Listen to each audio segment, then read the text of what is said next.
প্রিয় দর্শক, আজকে আপনাদেরকে আমি কথা দিচ্ছি, আপনার যদি মাছের কাঁটা গলায় বেঁধে যায় তাহলে পবিত্র কোরআন শরীফের মধ্যে থেকে একটি মাত্র আয়াত, যে আয়াতটি যদি আপনি আমল করেন সাথে সাথে আপনার গলা থেকে মাছের কাঁটা নেমে যাবে।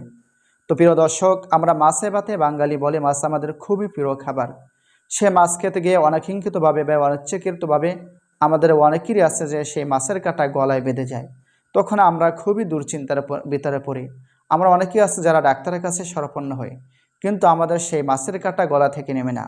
তো প্রিয় দর্শক, আজকে আপনাদেরকে পবিত্র কোরআন শরীফের মধ্যে থেকে একটি আয়াতের কথা জানিয়ে দেব, যে আয়াতটি যদি আপনি আমল করতে পারেন সঠিকভাবে, তো আমি আমলের নিয়মটি ভিডিও লাস্টে জানিয়ে দেব।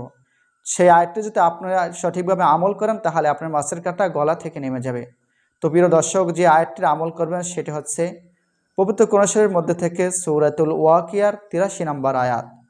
সে আয়াতটি হচ্ছে ফালাউলা ইদা বালাগাতিল হুলকুম। তো প্রিয় দর্শক, আপনাদের মুখস্থ করার সুবিধার্থে আর একবার বলছি, ফালাউলা ইদা বালাগাতিল হুলকুম।